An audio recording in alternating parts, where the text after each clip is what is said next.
¿Alguna vez te has sentido invisible?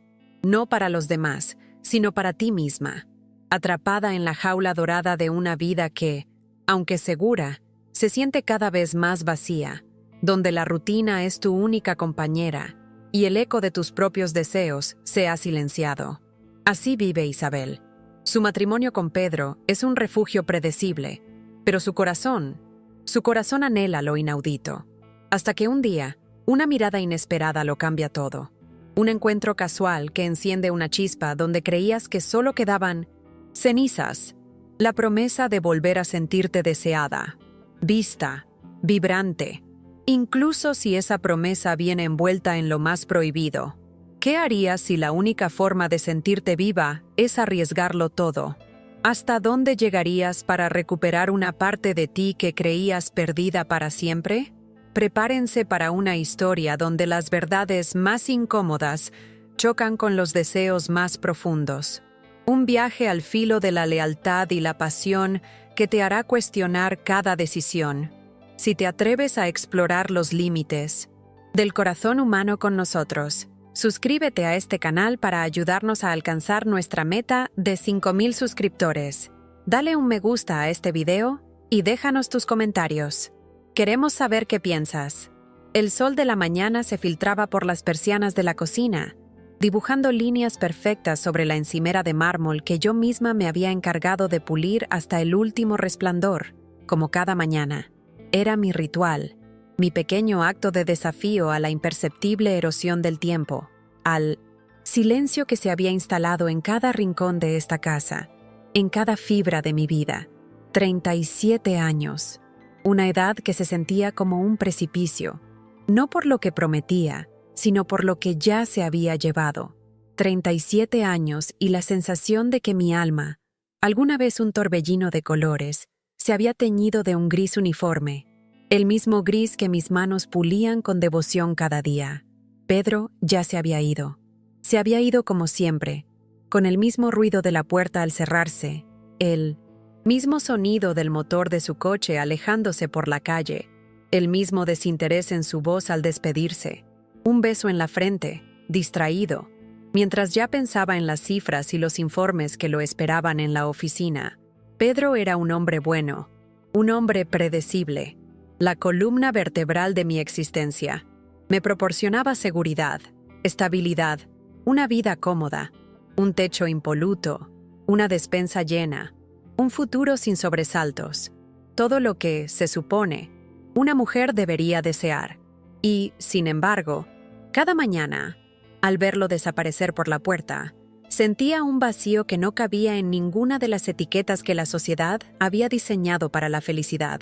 Me quedaba sola en la casa, rodeada de la perfección que yo misma había creado, los cojines alineados, las mesas sin una mota de polvo, los libros ordenados por tamaño y color, una jaula dorada, sí, pero una jaula al fin y al cabo. Aquí, entre estas 4 paredes que yo tanto cuidaba, me sentía cuidada, protegida, pero terriblemente invisible. Era como si mi presencia se hubiera vuelto tan familiar como el aire, tan vital y al mismo tiempo tan imperceptible. Pedro me veía como su esposa, la guardiana de su hogar, la mujer que siempre estaría allí. Pero ¿quién era Isabel? La Isabel que alguna vez soñó con volar, con sentir el viento en el rostro, con reír hasta que le doliera el estómago.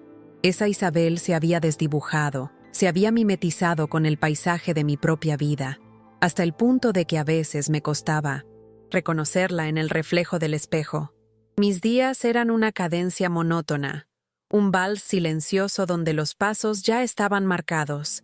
El desayuno, la limpieza, el almuerzo solitario frente al televisor que hablaba solo, las tardes dedicadas a tareas que rara vez me llenaban.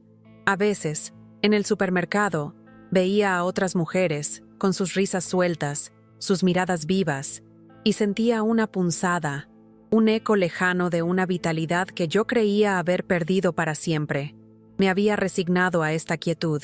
Me había convencido a mí misma de que la paz era preferible a la pasión, que la seguridad era un tesoro más valioso que la aventura, pero no podía engañar a mi propio corazón, que latía con una lentitud desesperante, como si esperara algo que nunca llegaba. Y entonces llegó él, Mateo, el primo joven de Pedro, un torbellino de 30 años que irrumpió en mi vida con la excusa más trivial. Su padre, el tío de Pedro, había olvidado unas herramientas en el garaje hacía meses y las necesitaba, con urgencia. Recuerdo la primera vez que lo vi. Estaba yo regando mis petunias en el jardín delantero, tan absorta en la tarea que no lo escuché llegar. De repente, una voz, grave pero con un eco juvenil, me hizo saltar. «Disculpe, ¿es esta la casa de Pedro y de Isabel?» Me giré, la regadera aún en la mano, y lo vi. No era solo su juventud, sino la forma en que sus ojos, de un color indefinible entre el verde y el miel, me miraron. No era la mirada educada y distante a la que estaba acostumbrada. Era una mirada que parecía ver no solo la superficie, sino algo más profundo, algo que yo había enterrado bajo capas de rutina y resignación. Desde ese primer día, la excusa de las herramientas se estiró, que si faltaba una llave, que si el taladro necesitaba una pieza. Pedro, tan ajeno a todo, siempre le decía: Sí, Mateo, pasa cuando quieras, ya sabes dónde está todo. Y Mateo pasaba. Primero, breves visitas al garaje, luego, un café en la cocina, después, pequeñas reparaciones necesarias en la casa, una lámpara que parpadeaba, una puerta que rechinaba. Yo sabía, en lo más profundo de mi ser, que esas reparaciones eran solo pretextos. Lo sabía por la forma en que su voz cambiaba cuando me hablaba a mí, por la forma en que nuestros ojos se encontraban y permanecían un segundo más de lo debido. Era una conexión tácita, cargada de una tensión eléctrica que ninguno de los dos podía ignorar. Un fuego lento que quemaba por debajo de la superficie, amenazando con consumir mi mundo cuidadosamente construido. Él me devolvía la sensación de ser deseada, de ser una mujer digna de atención en su totalidad, no solo como esposa o ama de casa. Era algo que creía haber perdido hace mucho, algo que ahora, con Mateo, sentía renacer en mí con una fuerza que me asustaba y me embriagaba a partes iguales. Hoy, la mañana había transcurrido con esa misma opresiva calma. Había limpiado la casa, como siempre, pero cada movimiento se sentía pesado, cargado de una expectativa que me oprimía el pecho. La casa estaba impecable, como un lienzo en blanco para una tormenta que yo presentía inminente. El aire, denso y quieto, parecía vibrar con una energía contenida, la misma energía que bullía en mis venas. La cafetera, el leve zumbido del frigorífico, el tic-tac del reloj de pared en la sala que marcaba cada segundo, cada minuto que me acercaba a lo inevitable. Me senté en el sofá, con la taza de café aún humeante entre mis manos, pero no pude beber. Mis ojos se posaron en el teléfono, que descansaba en la mesa de centro, una presencia inerte pero ominosa. Sabía que llegaría. Sabía que hoy sería diferente. El sonido, ese maldito sonido, un pitido suave, casi inaudible, pero que resonó en cada nervio de mi cuerpo como un trueno. El corazón me dio un vuelco, un golpe seco y doloroso que me dejó sin aliento por un instante. Mi mano se extendió temblorosa hacia el teléfono, como si fuera un objeto prohibido, un artefacto explosivo. La pantalla, iluminada, revelaba su nombre, Mateo, y un mensaje escueto, inocente en apariencia, pero cargado de un significado que solo nosotros dos podíamos descifrar. «Isabel, ¿estás por casa? Se me olvidó un cable que te dije que te dejaría para arreglar el router. ¿Puedo pasar en un rato?» El cable, el router, excuses. Las palabras se arremolinaron en mi cabeza, una danza caótica de negación y deseo. Podría decir que no, podría inventar una excusa, una cita, un compromiso. Podría simplemente no responder. Y mi vida volvería a ser la misma. La jaula dorada, la quietud, la invisibilidad. Pero la idea de no verlo, de no sentir esa chispa que solo él encendía en mí, era insoportable. Era como si el aire me faltara al solo considerarlo. Mis dedos temblaron mientras escribía la respuesta. «Claro, Mateo. Estoy en casa, te espero. La envié antes de poder arrepentirme, antes de que la culpa pudiera paralizarme. Un suspiro tembloroso escapó de mis labios, una mezcla de alivio y terror. Desde ese momento, el tiempo se estiró y se encogió a su antojo. Cada tic-tac del reloj de la sala se sentía como una eternidad, y al mismo tiempo, los minutos se escurrían entre mis dedos como arena fina. Mi corazón latía desbocado, un tambor frenético que resonaba en mis oídos y en la garganta. La sangre me burbujeaba en las venas, caliente y eléctrica. Sentía un calor inusual en las mejillas, y mis palmas estaban húmedas, pegajosas. Me levanté del sofá, incapaz de permanecer quieta. Di vueltas por la sala, luego por la cocina, mis ojos escudriñando cada detalle, como si buscando una imperfección que justificara mi nerviosismo. ¿Qué me pongo? Esa estúpida pregunta, que en otro contexto sería trivial, ahora cobraba una importancia desmedida. No quería parecer que me había arreglado, pero tampoco quería parecer descuidada. Quería ser yo, pero la versión de mí que él veía, la versión que él hacía florecer. Me dirigí al dormitorio, mis pasos resonando en el silencio de la casa. Abrí el armario, mi mirada recorriendo las filas de ropa, todas tan tan Isabel, la esposa de Pedro. Opté por un vestido de lino, holgado pero que definía mi cintura, de un color azul suave que siempre me había gustado. Me miré en el espejo.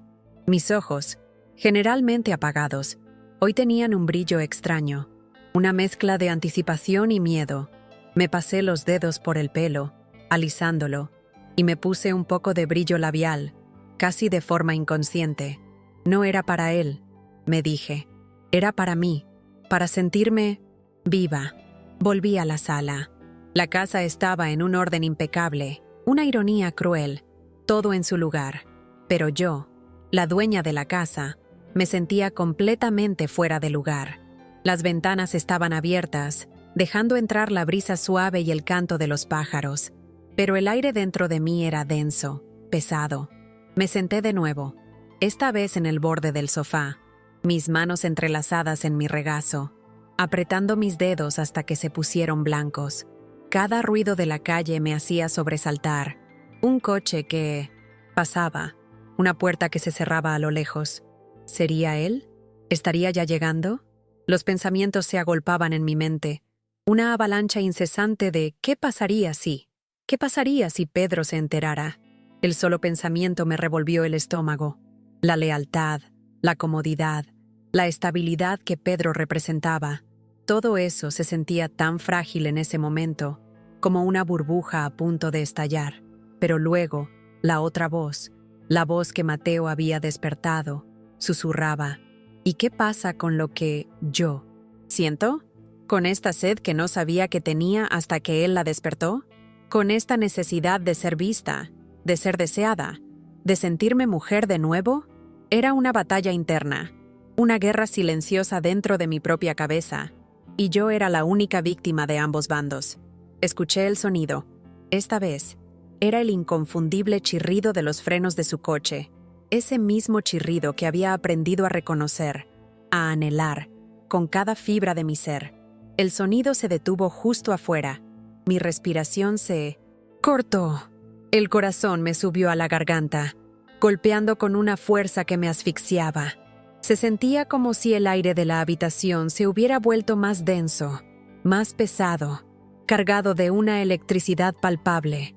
Mis manos temblaban incontrolablemente, y tuve que apretarlas con fuerza sobre mis muslos para intentar calmarlas. No funcionó. Luego, el timbre.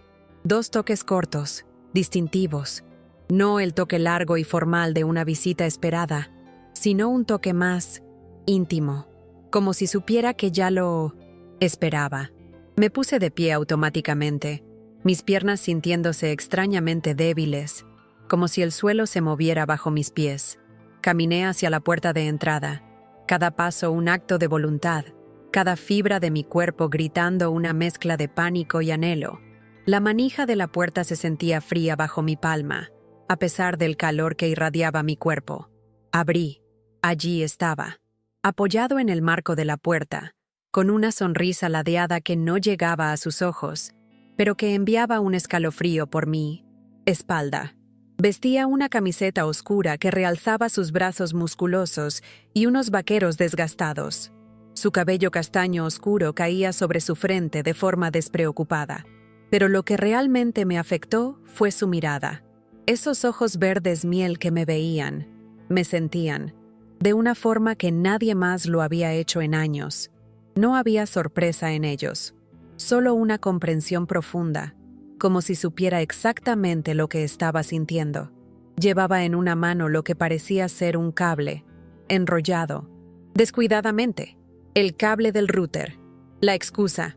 «Hola, Isabel», dijo, su voz baja, casi un susurro, pero que vibró en el aire entre nosotros. No era una voz que preguntaba, sino una que afirmaba. «Aquí estoy con el cable. ¿Te viene bien ahora?» Mis labios se movieron, pero las palabras no salieron de inmediato. Mi garganta estaba seca, como si se hubiera convertido en papel de lija. Finalmente, logré articular un «Sí, claro, pasa, Mateo», que sonó más como un jadeo. Él dio un paso adelante, y el aire se llenó con su aroma, una mezcla de tierra, algo fresco y masculino, y un toque de colonia que no era demasiado fuerte, solo lo suficiente para envolverme. Cerré la puerta tras él, y el clic del cerrojo sonó sorprendentemente fuerte en el silencio de la casa. Era como si ese sonido sellara algo, nos encerrara en ese momento, en esa burbuja de tensión y deseo. Nos quedamos parados en la entrada, un silencio incómodo, pero cargado entre nosotros. Era un silencio diferente al de Pedro, un silencio que hablaba volúmenes. Mis ojos se encontraron con los suyos, y por un instante, el mundo exterior dejó de existir. Solo éramos nosotros dos, y la corriente subterránea que nos unía. Sentí un hormigueo en la punta de mis dedos, una necesidad casi incontrolable de tocarlo, de comprobar si era real. Pero me mantuve firme, mis manos apretadas, la conciencia de Pedro, de mi matrimonio, de la vida que había construido. Era un ancla que me mantenía en tierra, aunque mi alma quisiera volar. «El router está en el estudio, ¿verdad?», preguntó Mateo, su voz ligeramente más alta ahora, rompiendo el hechizo. «Supongo que esta vez sí me quedaré con el cable». Su sonrisa ladeada regresó, y mis mejillas se tiñeron de un rubor traicionero. Él sabía que el cable era una excusa, y yo sabía que él sabía. Esa complicidad, ese entendimiento tácito, era la verdadera infidelidad, mucho más profunda que cualquier acto físico. Era la traición de la intimidad emocional, de la conexión que nunca había tenido con Pedro, y que ahora florecía de forma prohibida con su propio primo. Caminamos hacia el estudio. Cada paso era una tortura. Sentía su presencia detrás de mí, la cercanía de su cuerpo, el calor que emanaba de él. Llegamos a la puerta del estudio y él se adelantó para abrirla, su mano rozando brevemente mi brazo al pasar. El contacto fue fugaz, apenas un roce, pero envió una descarga eléctrica que me recorrió de pies a cabeza. Un escalofrío, no de frío, sino de una excitación profunda. Me erizó la piel. Tuve que contener un suspiro. Mi respiración se volvió más rápida, más superficial. Entramos al estudio. Era una habitación pequeña, llena de libros y el escritorio de Pedro, siempre ordenado y pulcro. El router estaba en un rincón, con sus luces parpadeando. Mateo se agachó, examinando los cables. Yo me quedé de pie, a una distancia que consideraba segura, pero que se sentía como una eternidad. Mis ojos no podían apartarse de él. La forma en que sus músculos se tensaban bajo la camiseta al moverse, la curva de su espalda, la concentración en su rostro. Era una belleza cruda y vital, tan diferente a la pulcra, casi estática, presencia de Pedro. «Parece que este cable es un poco corto para la conexión», murmuró, más para sí mismo que para mí. Se puso de rodillas, sus dedos hábiles trabajando con los conectores.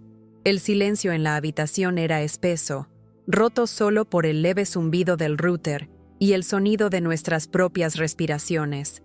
La mía era agitada, la suya, calmada y constante. De repente, se giró para mirarme. Nuestros ojos se encontraron de nuevo, y esta vez, la mirada de Mateo fue más intensa, más cargada. No había un solo rastro de inocencia o casualidad en ella. Era una mirada que me desnudaba, que veía más allá de mi ropa, de mi fachada de esposa perfecta. «Isabel», dijo, su voz aún más baja, casi inaudible. «Necesito un poco más de espacio aquí. ¿Podrías mover ese estante un poco?» Señaló un pequeño estante con libros, que estaba justo a mi lado. Era una petición trivial, pero la forma en que lo dijo, la forma en que su mirada se clavó en la mía, la hizo sentir monumental. Había un subtexto, una corriente subterránea en sus palabras que me decía que no era solo el estante lo que quería mover. Me agaché para mover el estante, mis movimientos torpes por el nerviosismo. Mis dedos rozaron la madera fría. Justo cuando intentaba levantar el objeto, Mateo se inclinó un poco más, como para ver mejor el cable, y su mano, grande y cálida, se posó en la parte baja de mi espalda. Fue un toque suave, apenas un roce, pero se sintió como una descarga eléctrica que me recorrió toda la columna vertebral. Mi respiración se contuvo, mi cuerpo se tensó, cada músculo vibrando. El mundo se desvaneció. Solo existía su mano en mi espalda, la presión de sus dedos, el calor que se extendía por mi piel, quemándome, marcándome. Mis ojos se abrieron de par en par. La cabeza me daba vueltas. Era un toque inocente, sí, pero su mirada, que seguía fija en la mía, decía lo contrario. Había una intensidad, una promesa, un conocimiento tácito en sus ojos que me decía que él sentía lo mismo, que esta electricidad era mutua, innegable.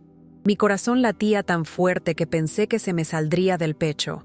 Sentí un nudo en la garganta, una mezcla de pánico y una excitación tan profunda que me asustaba. Era la traición emocional. Ese toque, esa mirada, eran el punto de no retorno. Sabía que no había vuelta.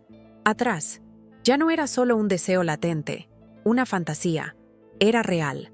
Estaba sucediendo. Su mano, su maldita mano en mi espalda. Era un toque que no encajaba en la narrativa de un primo arreglando un router.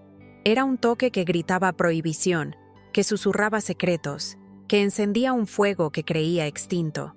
Mi cuerpo, que había sido una extensión de la casa, silencioso y predecible, de repente se despertó con una ferocidad que me asustaba.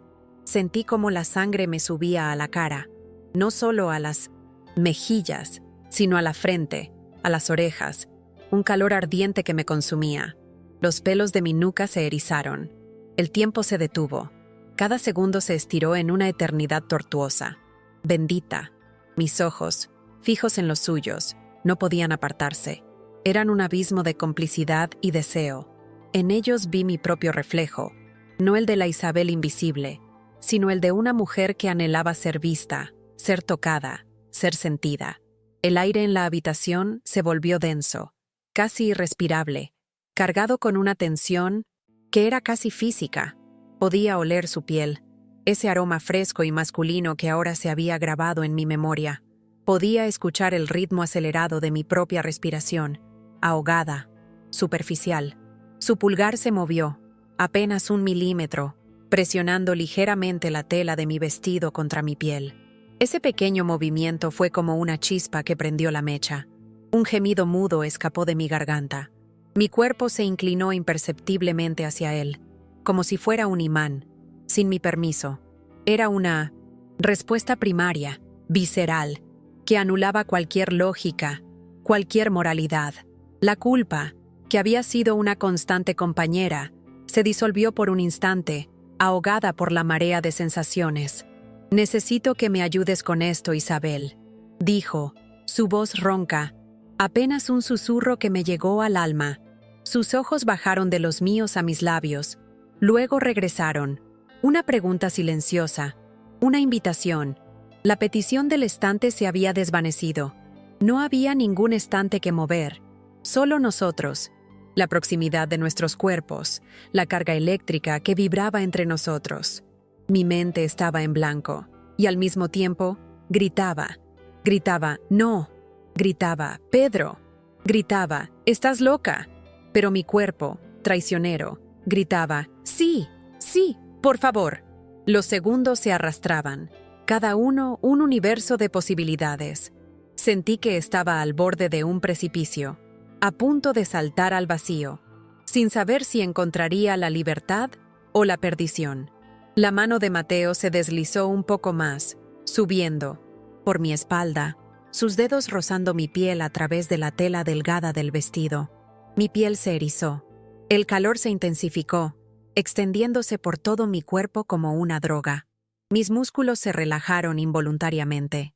Mi postura se suavizó. Me sentía vulnerable, expuesta, pero extrañamente segura en su presencia. Era una sensación contradictoria, un torbellino de emociones que me dejaba sin aliento. Y entonces, sin previo aviso, y quizás porque ambos sentíamos que el aire no podía contener, más la tensión, se inclinó. Su rostro se acercó al mío, lentamente, deliberadamente.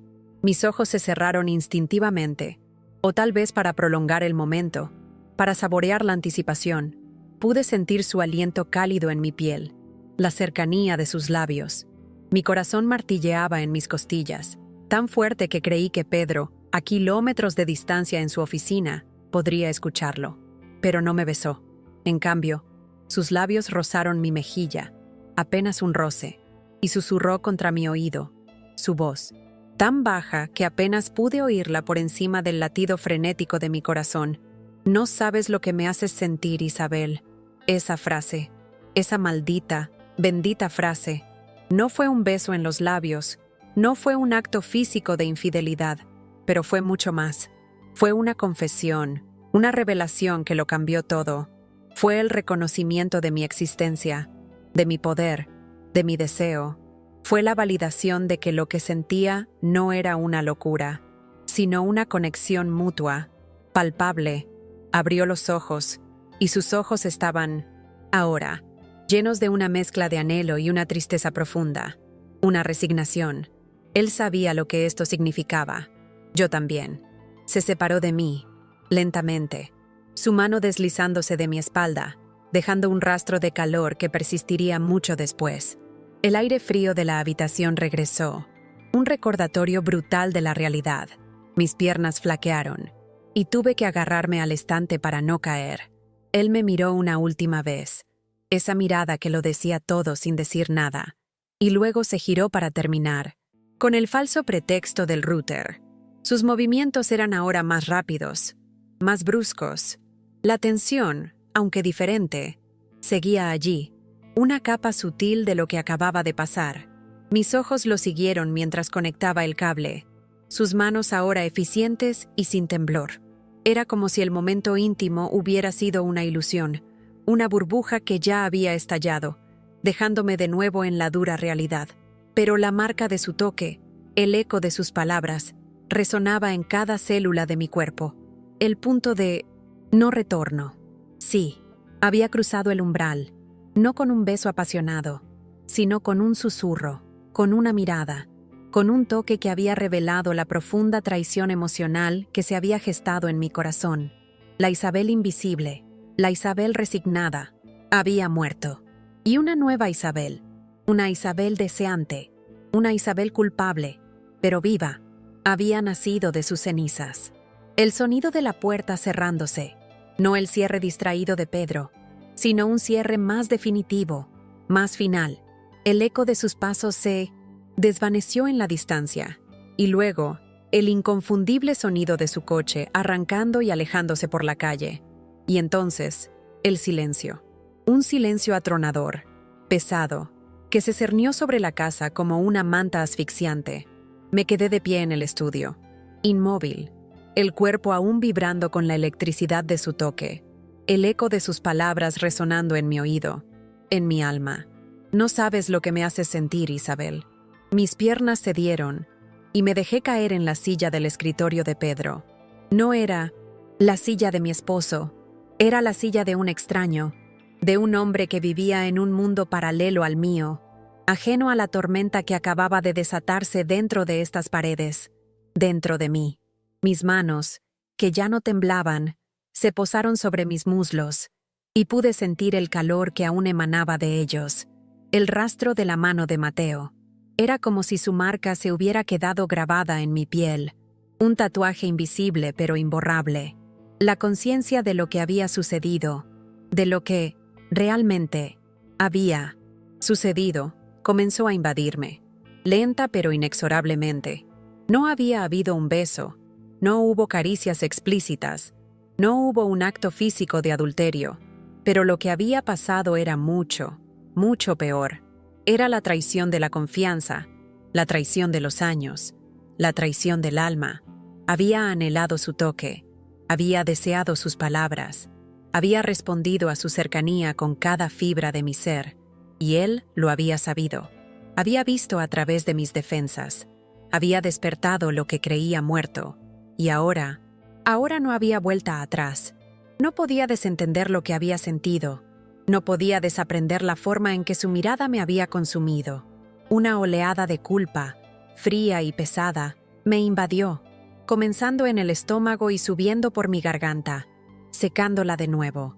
Era la clase de culpa que se aferra, que susurra acusaciones, que te recuerda cada promesa, cada juramento. Pedro. Su rostro apareció en mi mente, su bondad, su predictibilidad. ¿Cómo podría mirarlo a los ojos esta noche? ¿Cómo podría pretender que todo era igual, cuando por dentro un terremoto había sacudido los cimientos de mi mundo?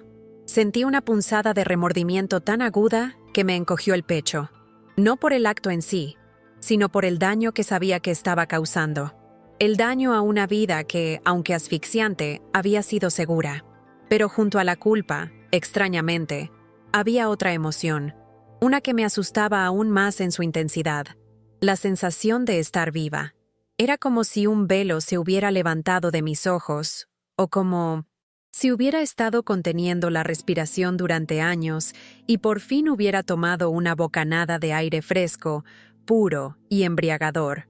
Mis sentidos estaban agudizados. Pude escuchar el zumbido del frigorífico en la cocina, el canto de los pájaros afuera con una claridad que antes me había sido ajena. Incluso el polvo, que antes me horrorizaba, ahora parecía bailar en los rayos de sol que entraban por la ventana, lleno de una vitalidad que nunca había notado. Me levanté de la silla, mis movimientos, ahora más lentos, más deliberados. Caminé por la casa, mis dedos rozando los muebles pulcros, los objetos perfectamente colocados, cada cosa en su lugar, pero nada en mí estaba en su lugar. La impecabilidad de mi hogar, que antes me había dado consuelo, ahora se sentía como una prisión, un monumento a la vida que había construido, y que ahora se sentía como una mentira. Sentí una necesidad inmensa de desordenar algo, de romper el orden, de lanzar un puñado de tierra en el suelo inmaculado, solo para sentir que algo se salía del guión. Pero no lo hice. La inercia de años de disciplina era demasiado fuerte. Me detuve frente al espejo del pasillo. Mi reflejo me devolvió la mirada. Mis ojos, aunque cansados, brillaban con una luz nueva, una luz que no había visto en años. Había una mezcla de miedo, sí, pero también de una determinación extraña. Mis labios, ligeramente hinchados, no por un beso, sino por la contención de un grito, de un suspiro.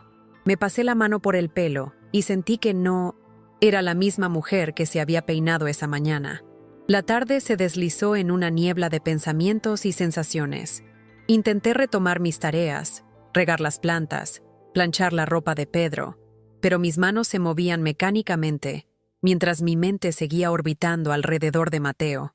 Cada risa suya, cada gesto, cada palabra que habíamos compartido en el pasado, se reproducía en mi cabeza, ahora con un nuevo significado, una nueva profundidad. Me di cuenta de que la infidelidad no había empezado hoy, con su visita.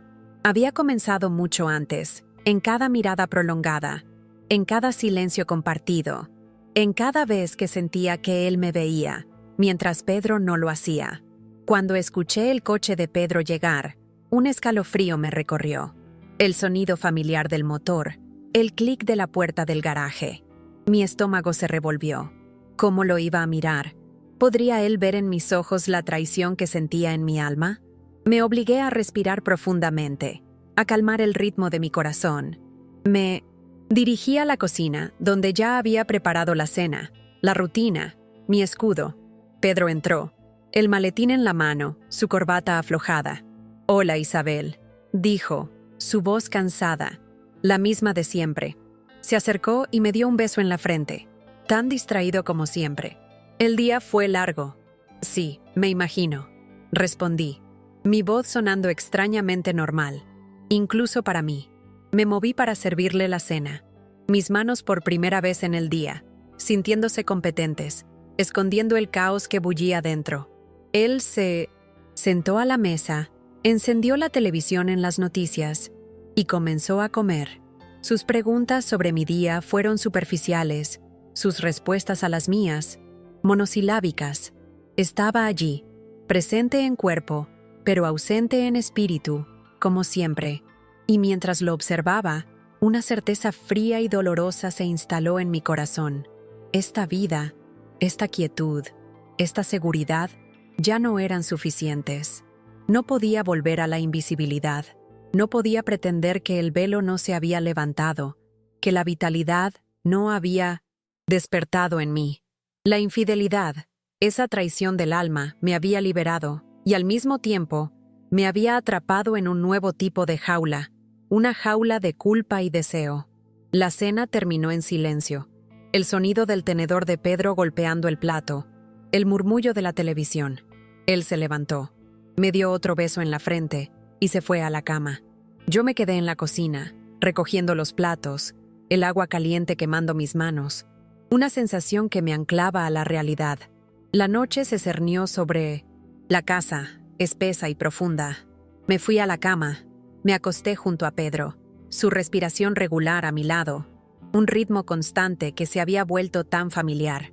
Mis ojos, sin embargo, estaban bien abiertos en la oscuridad. Miraba el techo, sin ver. Mi mente estaba en un torbellino, reviviendo cada momento de la visita de Mateo, cada mirada, cada latido de mi corazón. El dilema era más real ahora, más urgente. Dinamitar la estabilidad de mi vida, mi reputación, la relación con Pedro por una conexión que era embriagadora y liberadora, pero también peligrosa, efímera y prohibida, o seguir negando esta necesidad vital, muriendo un poco cada día. La culpa era un peso aplastante, pero la sensación de vida, de haber sido vista, era un bálsamo que no podía ignorar. No había una respuesta fácil, no habría un final feliz de cuento de hadas. Solo yo, Isabel, en la oscuridad de mi dormitorio, el eco de lo inaudito resonando en mi alma. El punto de no retorno había sido cruzado, y ahora solo quedaba enfrentar las consecuencias de un despertar que, aunque doloroso, me había devuelto a mí misma. Mañana, el sol se levantaría de nuevo, y con él, la certeza de que mi vida, tal como la conocía, había cambiado para siempre. Y yo, por primera vez en mucho tiempo, tenía miedo, y una extraña, peligrosa excitación.